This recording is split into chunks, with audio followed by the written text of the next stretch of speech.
All right, we're going to go for a drive and have a discussion. Let's see.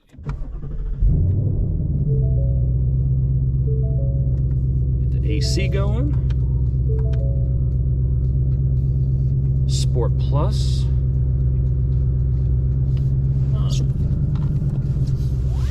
All right, what are we going to talk about? Well, this is almost going to be like a response to viewer mail. So, seems like,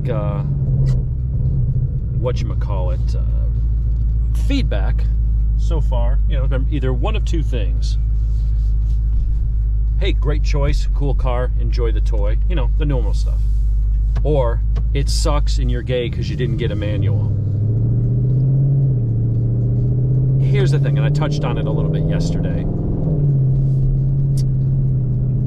I don't understand the obsession with manual transmissions. Now, I know you're going to say, well, you're not a car guy, you don't understand. No, I've been driving, let's see, I'm going to be 50 years. I've been driving since I was 14. Learned on a stick shift, first several cars.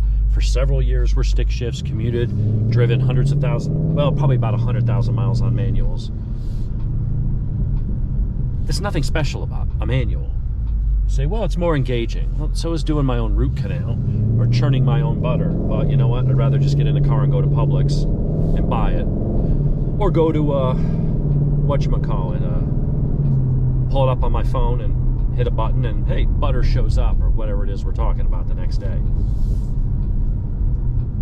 So, you know, this thing of, well, it's more manly to drive a manual. Well, explain that to my mom or my grandmother or any of the millions, literally millions or tens of millions of women who drove stick shifts for generations and still do all over the world. Is that really manly? Probably not. So, get some background music. XM chill. And I'm a chill guy. So anyway, what is the obsession with stick shift?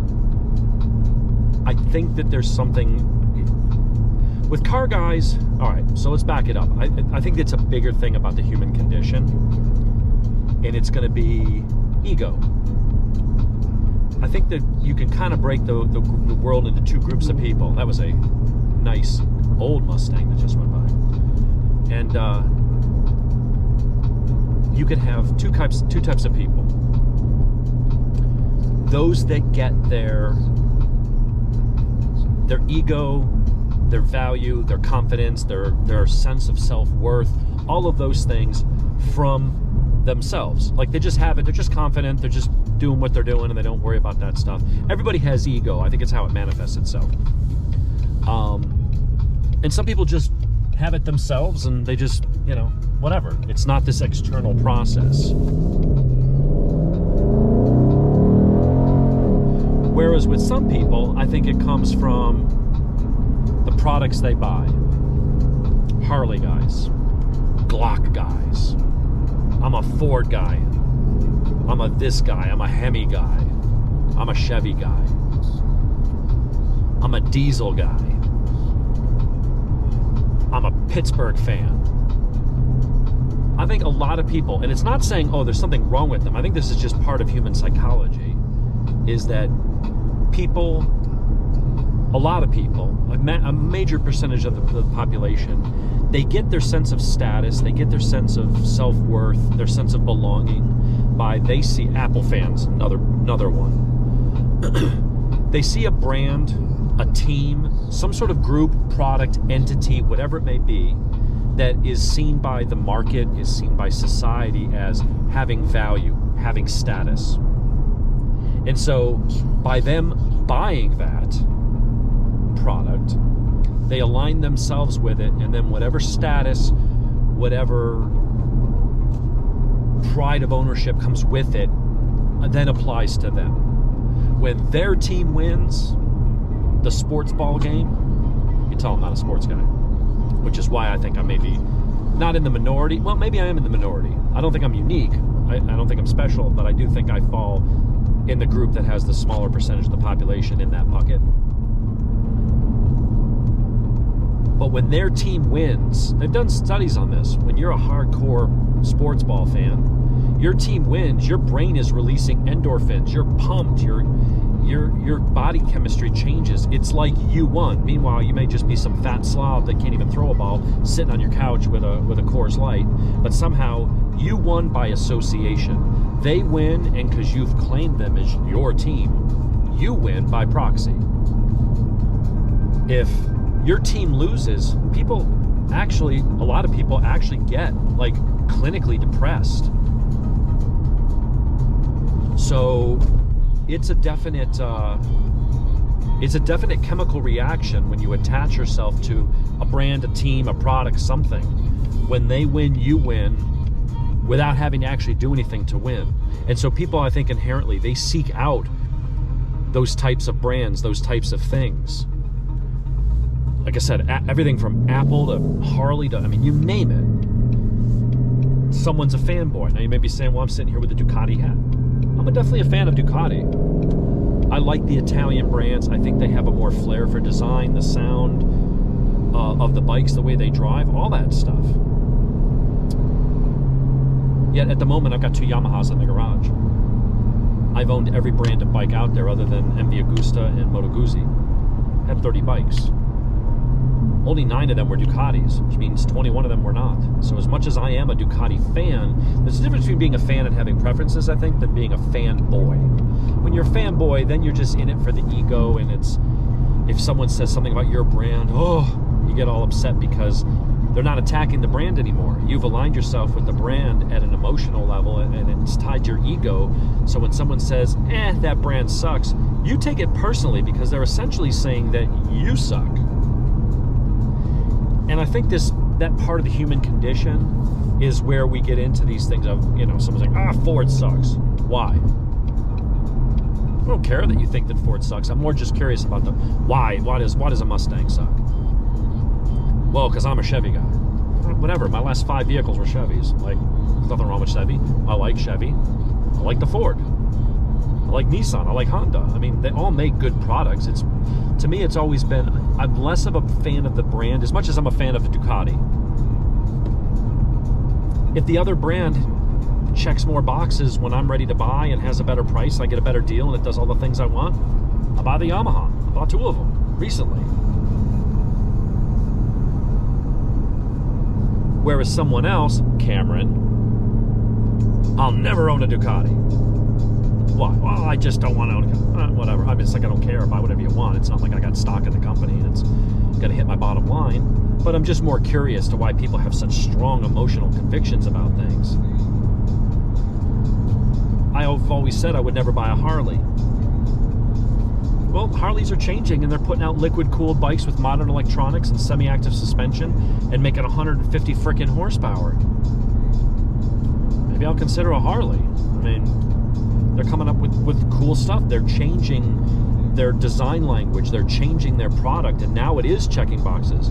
Yeah, I don't like the Harley lifestyle because there's a difference, I think, between bikers and riders. I'm a rider. My passion isn't about the brand.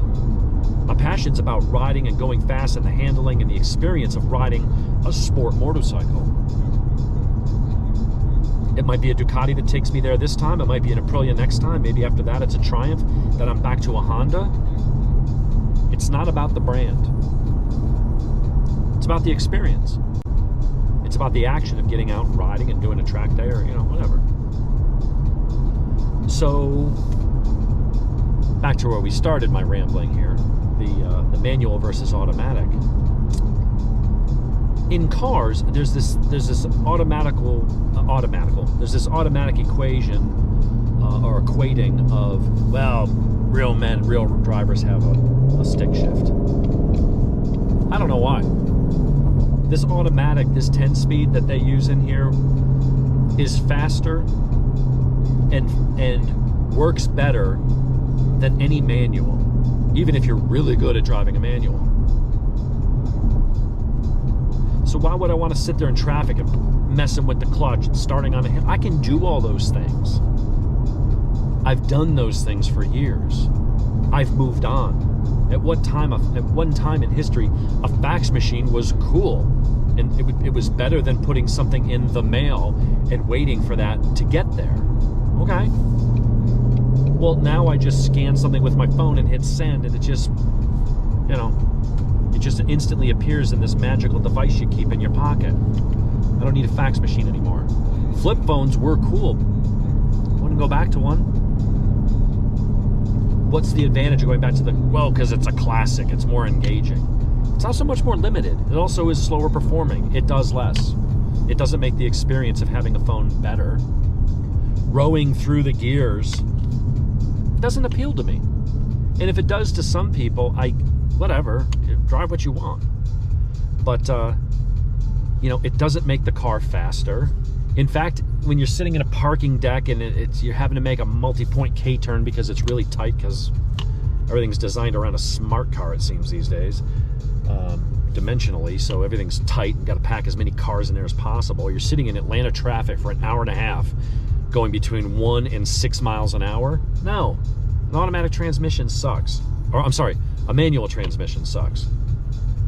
And when I'm up in the mountains and I got paddle shifters, and honestly, I'm not even using them so far, because this thing is just, when you put it in sport or track mode, I mean, it's keeping you in your rev, it's keeping you in your power band, and it shifts with authority. It's like bang, every time it hits a gear, it pushes you back in your seat. When you hit the brakes and you're coming into a turn, it's downshifting and basically using like auto blip, like a whatchamacallit. I mean, it feels like they've done a good job of programming this thing to make it feel like a manual. It's banging down through the gears, and you hear the banging and crackling out of the exhaust, and you're being pushed forward from the downshifting and the engine braking, and it's aggressive. All the stuff you'd be doing with a manual without me having to sit there and, you know, do all these things. It does it. I can focus on going fast. I can focus on where my brake markers are. I can focus on the apex and getting on the gas and hitting the, you know, all that stuff. And you can do that. It's more work, and I don't see the advantage. I would be doing more work and putting up with a lot of the compromises of a manual transmission, but I'm not gaining any performance out of it. I'm actually going to have less performance. You might say, well, it's not enough to make a difference. Well, whatever. But why give up performance and take on inconvenience just because there's this archaic 1940s technology out there that some people, because of nostalgia and ego, are still trying to cling to, as if that somehow makes you a better person or a better driver? It doesn't. I used the analogy yesterday, you know, well, it's more engaging, and everybody likes to, you know, goof on millennials and make the jokes about how millennials don't know how to dial a rotary phone. So why would a millennial, why would anybody today, why would they need to know how to dial a rotary phone? You can laugh at the video because, well, we grew up with that. They grew up in a world that doesn't have rotary phones. If I go to Amish country, if I go up to Lancaster, PA, and they say, hey, let me see you milk that cow and today churn it into edible butter, is the average person going to be able to just figure that out on their own? No. In which case, the Amish person is going to be sitting there laughing at you going, you freaking modern people, if the power ever goes out, you're all completely hosed. You can't even feed yourselves. Everything's a matter of perspective. And so are we all helpless, dumb animals because we don't know how to churn our own butter? No, because we don't have to. We don't live in that world. Now, if something were to change, you could say, well, having those valuable life skills, the Amish people, they won't even skip a beat if society broke down. I'm like, whatever, just another Tuesday, churning the butter. But the rest of us would be pretty screwed up. But when it's not like, oh, automatic transmissions tomorrow are going to go away and we're all going to have to rediscover this valuable life skill of manually shifting gears, and if you don't, well, you're probably not going to make it. It's not in that realm of things. Feeding yourself, building shelter, foraging for food, making basic supplies, and applying, you know, medicine and stuff. Those are things that we're all screwed. Transmissions, who cares? It's preference. I don't have a vagina because I have a vagina because I'm listening to this music, but I don't have a vagina because I prefer not to have an old school 1940s manual transmission in 2022. The way this thing shifts, man, you're just cruising along. Now, if you're in normal mode, and I guess that's the thing, because I know someone will probably ask the question, well, would you want an automatic transmission on your motorcycle? No, not today, because automatic transmissions on bikes aren't at the level where they're better than manual. But you know what? At some point in my lifetime, internal combustion's going away. We may not like it. I don't like it, although the performance on electric cars is freaking staggering. But I'm not interested in electric cars until we get to a point where I can go 300, 400 miles and then charge up in 15 minutes and continue on my journey if I'm driving cross country or going on vacation. I don't want to sit around for a half a day charging or having to stop every 2 hours to charge for an hour. That's a horrible experience. If you're in town and you got charging everywhere, it's one thing. But when they get to that point,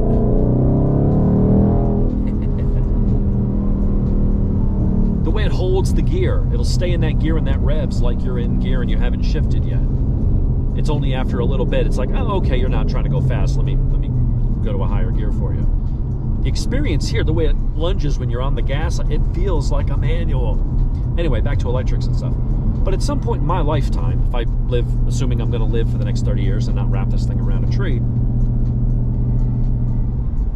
there's going to be a time when internal combustion and all that shit's going to go away.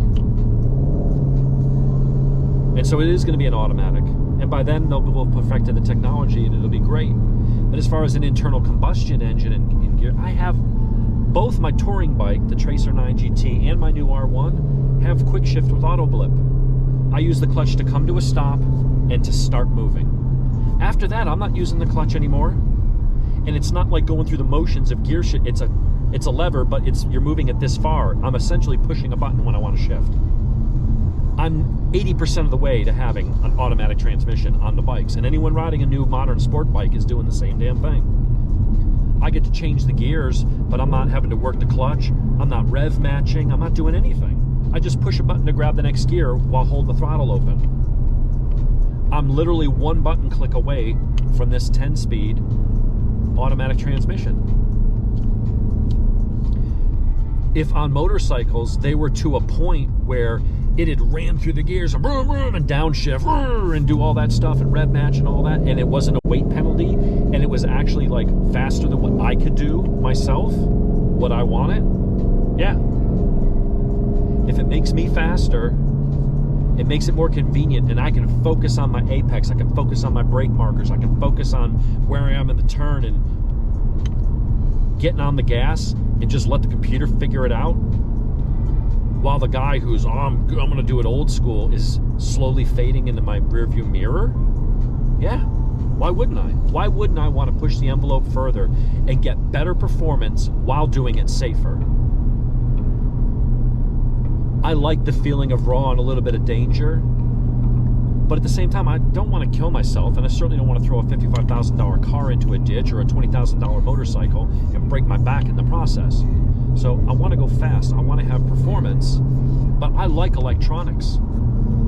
I didn't believe in electronics and ABS on a bike. I've ridden free, done a couple 100,000 miles on street and track before I ever had ABS or traction or launch control or ride modes or any of that crap. I already had like 20 bikes at that point. I'm like, what do I need this crap for?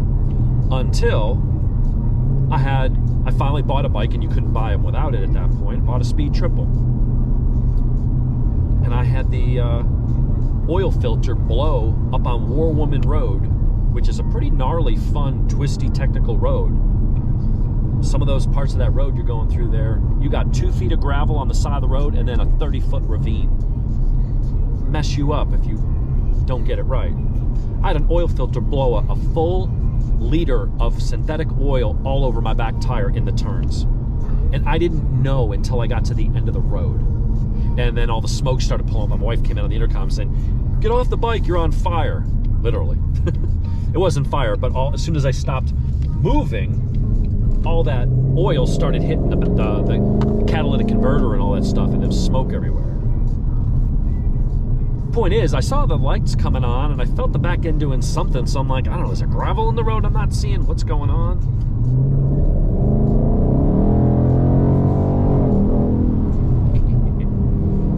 But, I was like, what's going on? But I'm like, well, whatever. And when I got to the road, and then there's smoke, and she's yelling at me, then I'm like, oh, Houston, we got a problem. Triumph, we have a problem. Actually, it was a K&N oil filter that was the problem. It's before the recall.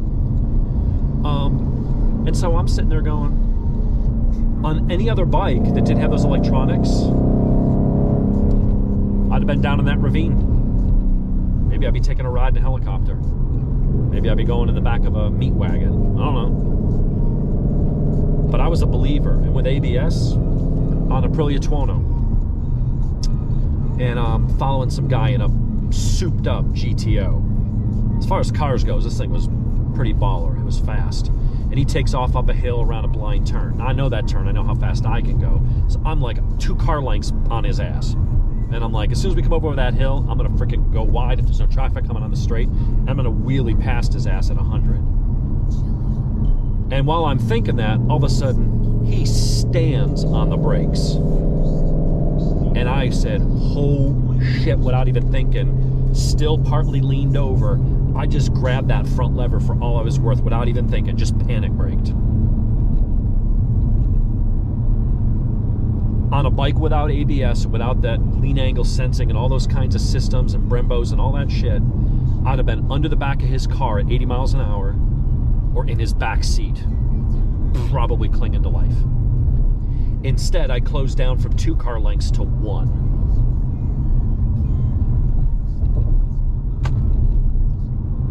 I'm a believer in these systems. Engineers at Ford and Aprilia and Ducati and Honda spend millions of dollars on R&D and testing and racing development and all that crap. Everything up to MotoGP to make these things as fast while being as safe as possible. I'm not arrogant enough to think that I know better than these guys.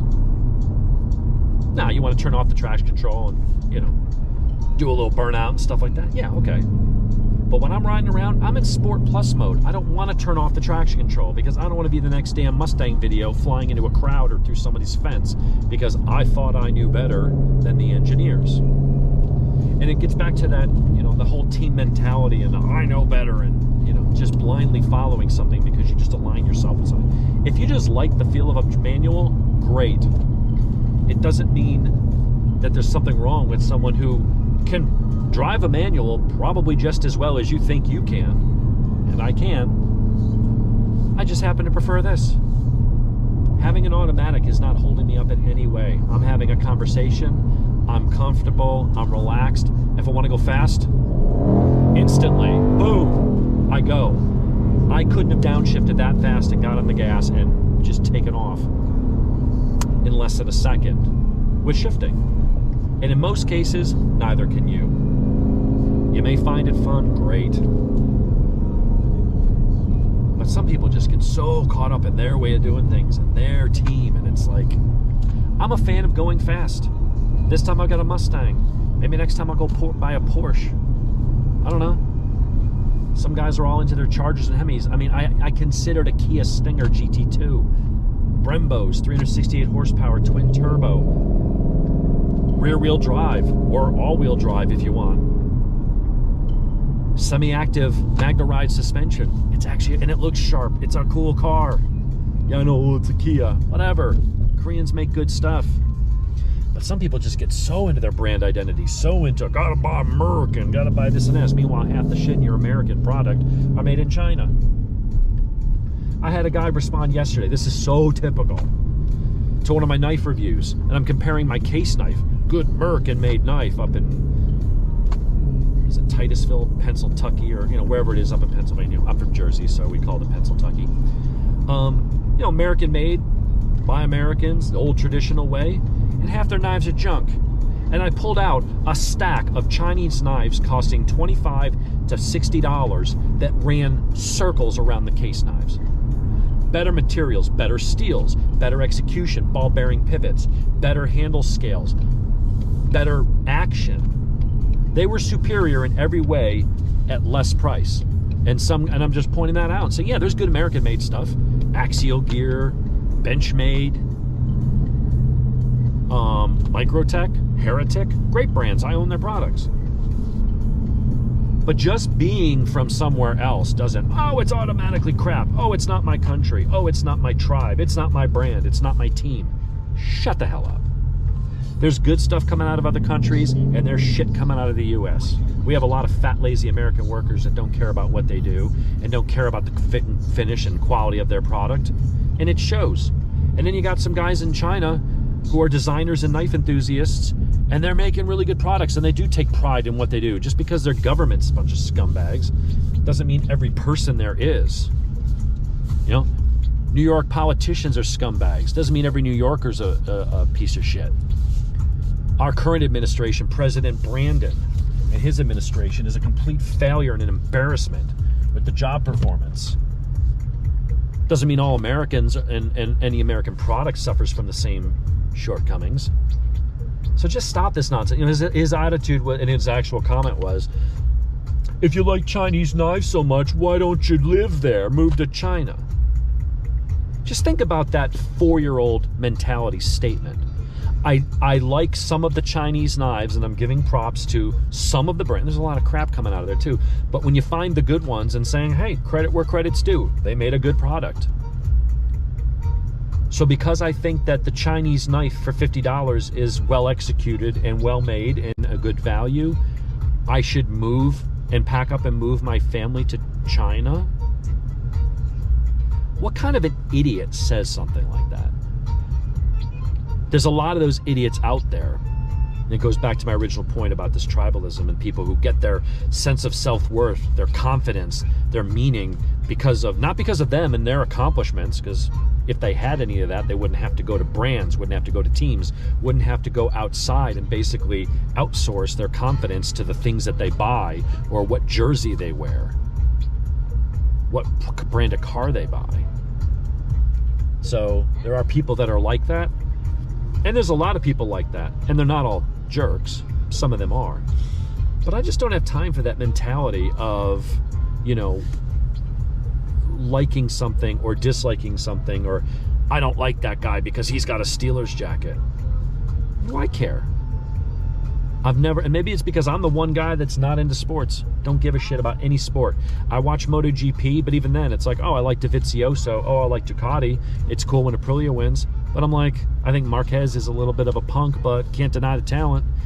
But at the end of the day, it's like I'm a fan of the sport. I don't really have any vested interest. I'm not like, oh my God, we won, or oh my God, we lost. I don't care. I'm not the one out there riding my bike, risking my neck. I'm just a dude sitting at home streaming it on TV. I have no emotional attachment to it. To me, this car, my bike, what phone I have at any given moment, it's not an extension of me. It's not what I hope people will judge me by. My merits as a person are based on my personal accomplishments, my career, what I'm able to do with my life, how I impact people's lives around me, how do I treat them. That's a measure of your success, not whether you own a Hemi, not whether you're a Beretta guy or a SIG guy versus a Glock guy. And you're certainly not a better person because you drive a 1940s transmission in your new car, any more than you would be a better person for owning a fax machine or a rotary phone. It's the same technology from the same era.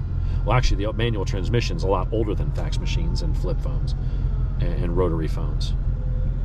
So, you know, when you say, well, one's better, well, define better. If you're talking about better performance, the manual is never going to be better performance in today's modern sports cars. Modern transmissions, especially you know, when you get automatics like this but one here, or if you get into the you know, like double clutch transmission, no manual is ever going to beat that performance-wise. It's just not. So how is it better? Well, you like it personally. Well, you might like the color red better than the color black. Okay, that's just a personal preference thing. It's not actually better. So when you ask the questions, you know, please tell me you got a manual. No, I don't like them. I can do it. I have done it. I chose not to. Could have saved a couple bucks, but I definitely chose not to because they're slower and they're more clunky and they're outdated and there's more compromises you make.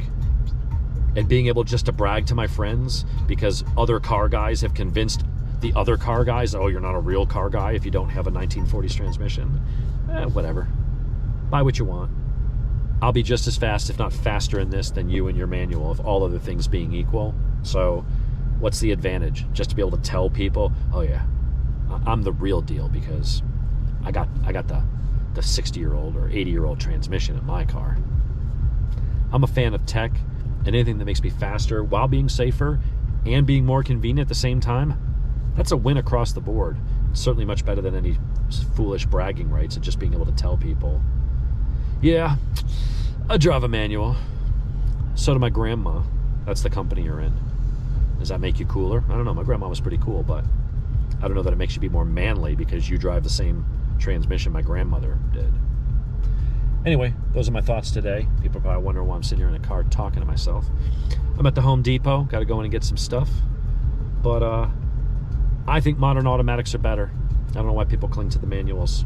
If it doesn't make you faster, if it doesn't make you safer, if it doesn't make it more convenient or make your life better, then to me, it doesn't check any of those boxes. Why would I want it? Why would I embrace it? If you want it, great. More power to you. Have it, enjoy it. And maybe when we line up in drag race, I'll wave to you in my mirror as I go by you. So, anyway, have a good one and expect a lot more content. We're going to get into mods soon. I'm going to go over and talk to Vengeance Racing in a couple weeks and maybe start the process on some stuff there. Those are really good guys. Anyway, have a fun day and enjoy your rest of your Easter.